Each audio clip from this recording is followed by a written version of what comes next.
Alô a todos que nos acompanham no canal Japa Rico, transmitindo desta vez não de Hong Kong, mas diretamente aqui da cidade de São Paulo.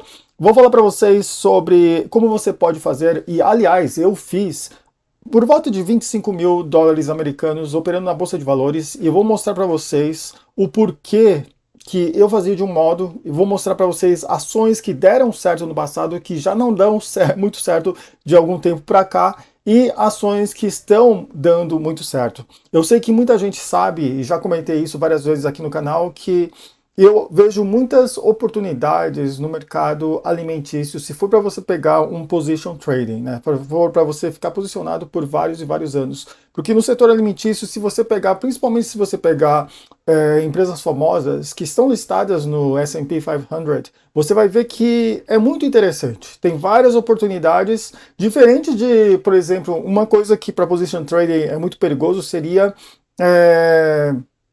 na parte de médica, né? Na parte de remédios, pesquisas médicas, essas coisas seria um pouco perigoso. Outra coisa que eu também acho perigoso para position trading seriam a parte de tecnologia. Eu acho extremamente perigoso, porque eu acho, uma vez que muda, né, a tecnologia, aí, nossa, de repente tudo desaba.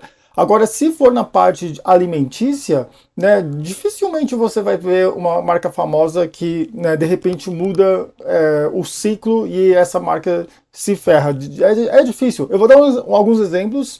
É claro que existe, né, de vez em quando existe, mas se você comparar com o setor de medicamento e o setor de tecnologia, eu acho que é muito menos, né? Você pode discordar de mim, escreva aqui nos comentários se você discorda, mas enfim, vamos dar alguns exemplos e vamos olhar no gráfico. Por exemplo, uma coisa que eu adorava fazer, adorava comprar para position trading seria Starbucks e ficar posicionado por alguns anos. Porém, vocês podem ver que durante algum tempo, apesar de ele estar, né, ó, ele estar aí na tendência de alta, vocês podem ver que aqui por alguns meses, porque a gente está aqui no gráfico semanal, então alguns meses ele passou muito abaixo aqui do 200 MA e aqui também, né, então ele ficou dando essas pegadinhas no gráfico semanal, isso com o Starbucks. Então se você, por exemplo, a gente analisava o gráfico semanal, dava entrada no gráfico diário, se você for ver no gráfico diário, então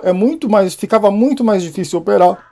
Então você pode ver aqui no gráfico diário, aqui desde janeiro de 2022 até mais ou menos, se você não considerar esse aumento aqui, né, ficou aí até mais ou menos novembro, né, de janeiro a novembro, quase um ano inteiro na tendência de baixa.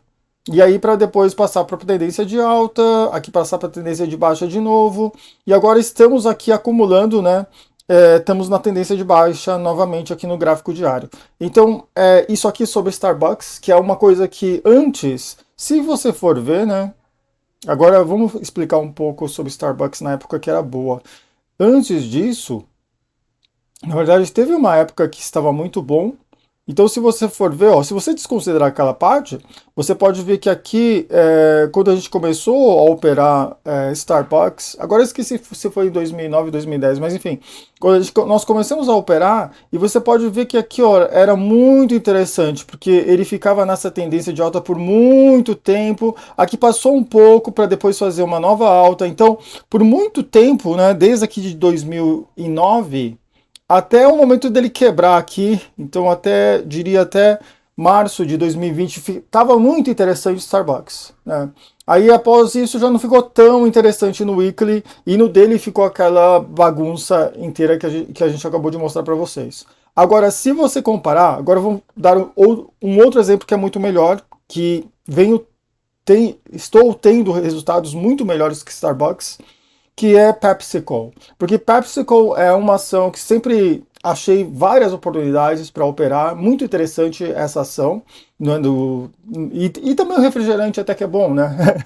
Eu pessoalmente prefiro o Pepsi, o sabor do Pepsi mais do que Coca-Cola.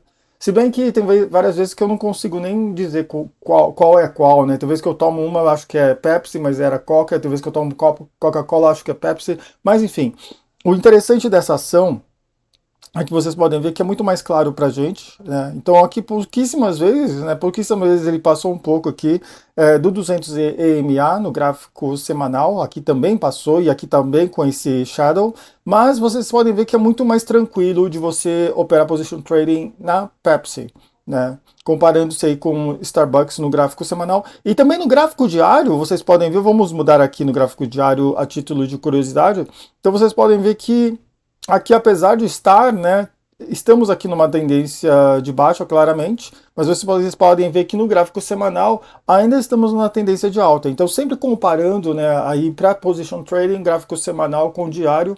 E também vamos dar uma olhada também no gráfico mensal. A gente também dá uma gráfico no mensal, né, justamente porque é position trading. E aí você vê aqui muito claramente aqui ele está, né, está aqui ao longo, está respeitando muito bem o Dragon, que é o 50 EMA, que é essa banda aqui em azul. Então ele está respeitando claramente aqui no gráfico mensal, né, a PepsiCo. Então PepsiCo eu achei muito mais interessante que Starbucks para operar em position trading. Outra coisa que eu quero mostrar é Yum Brands. Para quem não sabe, é o grupo que controla a Pizza Hut, KFC e a Taco Bell.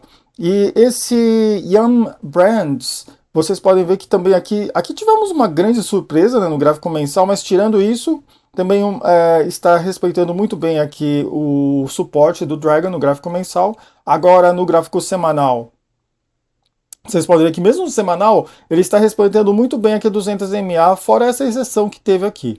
E no gráfico diário, né, ou seja, não é tão bom, né, não está tão bem assim, respeitando a análise técnica como o Pepsi, né, não é tão bom quanto o Pepsi, mas é melhor do que Starbucks. Aqui Yum Brands, vocês podem ver que no gráfico diário também, aqui, né, por muito tempo ficou abaixo aqui do 200 MA, mas fora isso, né, continuou na tendência de alta. E como é position trading e a gente está comprando, né, então seria melhor identificar esses pontos de suporte. Então aqui já ficou meio complicado no diário, mas se você mudar isso para o gráfico weekly, e aí você vai ver que realmente ele estava respeitando aqui o suporte do 200 MA. Então seria interessante você identificar esses suportes acontecendo no 200 MA no gráfico semanal, para depois ver o ponto de entrada no gráfico diário, ou até mesmo entrar no gráfico semanal, né? Como é position trading, você pode muito bem entrar também no gráfico semanal. Então, é isso aí.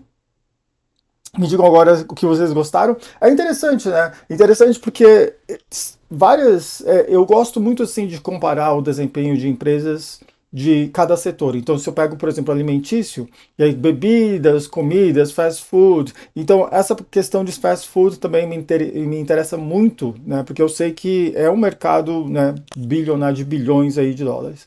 Então, um mercado que gera muito lucro. E é uma coisa que... e é outra coisa que eu me interesso também, porque eu consumo esses produtos, né? Então, é mais fácil.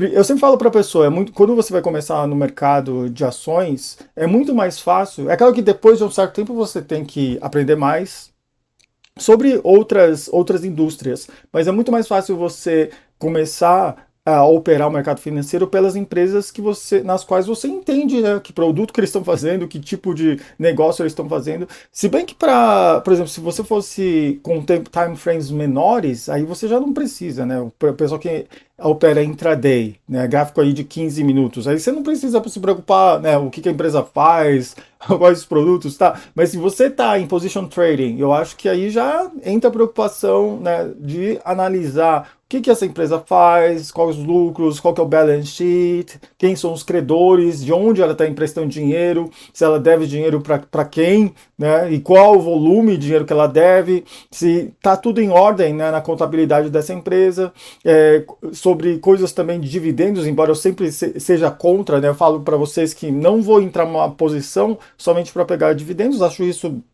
ridículo, né, a gente entra numa posição para capitalizar, né? Que não ganha dinheiro não pensando no dividendo. Se vier, de boa, né? De boa. Você tem uma empresa que paga dividendos, por que não receber? Mas isso não é o nosso objetivo. Nosso objetivo mesmo é capitalizar em cima aí da ascensão do volume, né, do preço em si, no caso de uma compra, né? Então isso que eu sempre passo para vocês.